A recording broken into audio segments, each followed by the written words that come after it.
नमस्कार। कभी सोचा है कि हम जो शब्द बोलते हैं उनकी शुरुआत कहाँ से होती है, मतलब उनकी सबसे छोटी इकाई क्या है। आज हम हिंदी व्याकरण की बिल्कुल इसी बुनियाद को समझने वाले हैं जिसे कहते हैं वर्ण विचार। ये वो नींव है जिस पर भाषा की पूरी इमारत खड़ी है। तो चलिए शुरू करते हैं। आगे बढ़ने से पहले जरा इस सवाल पर सोचते हैं, किसी भी भाषा का वो सबसे छोटा सबसे बुनियादी हिस्सा क्या हो सकता है। इसी सवाल का जवाब हमारी आज की पूरी चर्चा का केंद्र है। आज हम इन 5 पड़ावों से गुजरेंगे। सबसे पहले भाषा की सबसे छोटी इकाई को जानेंगे, फिर पूरी वर्णमाला की बनावट को समझेंगे और आखिर में ये भी देखेंगे कि हर ध्वनि हमारे मुंह के किस हिस्से से निकलती है। तो चलिए हमारे पहले पड़ाव से शुरू करते हैं। देखिए, किसी भी बड़ी इमारत को समझने के लिए उसकी एक एक ईंट को समझना जरूरी होता है ना। भाषा के लिए वही ईंट है वर्ण। तो ये वर्ण आखिर है क्या? सीधी सी बात है, वर्ण उस मूल ध्वनि को कहते हैं जिसके और टुकड़े नहीं किए जा सकते। ये भाषा के एटम जैसे हैं, जैसे अ या फिर आधा क, जिसके नीचे वो छोटी सी तिरछी लाइन लगी होती है जिसे हलन कहते हैं। वो बताती है कि अपनी शुद्धतम रूप में एक व्यंजन ध्वनि है। यहाँ वर्ण और शब्द का रिश्ता एकदम साफ हो जाता है। जैसे राम एक शब्द है, पर अगर इसे इसकी सबसे छोटी ध्वनियों में तोड़े तो हमें 4 वर्ण मिलते हैं। आधा र, उसमें जुड़ा आ, फिर आधा म और आखिर में अ।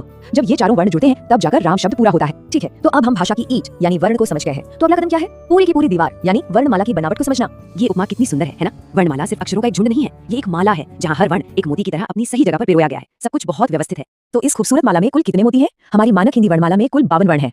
चलिए अब इन 52 ध्वनियों के पूरे परिवार से मिलते हैं। इन 52 वर्णों को भी देखें, अलग अलग परिवारों में बांटा गया है। इसमें 11 स्वर हैं जो आवाज देते हैं, 33 मूल व्यंजन हैं जो शब्दों को आकार देते हैं और फिर कुछ खास सदस्य भी हैं जैसे अयोगवा, संयुक्त और उत्क्षिप्त व्यंजन। इन सब से हम एक एक करके मिलेंगे। तो सबसे पहले मिलते हैं स्वरों से। स्वर वो ध्वनियां हैं जो बिल्कुल आजाद हैं। इन्हें बोलने के लिए किसी दूसरे वर्ण की मदद की जरूरत नहीं पड़ती। हवा फेफड़ों से निकलती है और बिना किसी रुकावट के बाहर आ जाती है। यह है हिंदी के 11 मूल स्वर अ, आ, ई से लेकर औ तक। यही वो ध्वनियां हैं जो व्यंजनों को पूरा करती हैं, उनमें जान डालती हैं। सोचिए, इनके बिना क हमेशा क ही रहता, कभी पूरा क नहीं बन पाता। पर सारे स्वर एक जैसे नहीं होते। इन्हें बोलने में लगने वाले समय के हिसाब से 3 हिस्सों में बांटा गया है। ह्रस्व स्वर जैसे अ, ई छोटे हैं, इनमें 1 मात्रा का समय लगता है।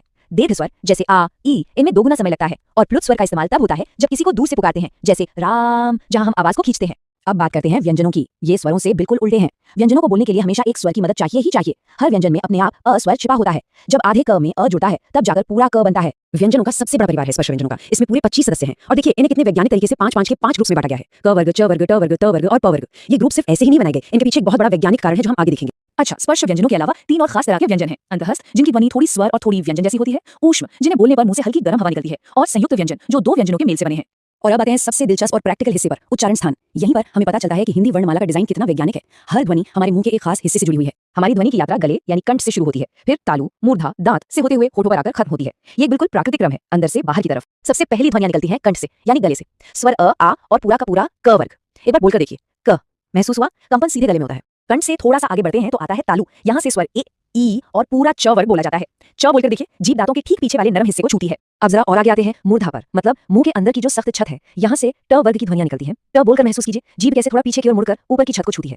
और आखिर में आते हैं दांत और होंठ।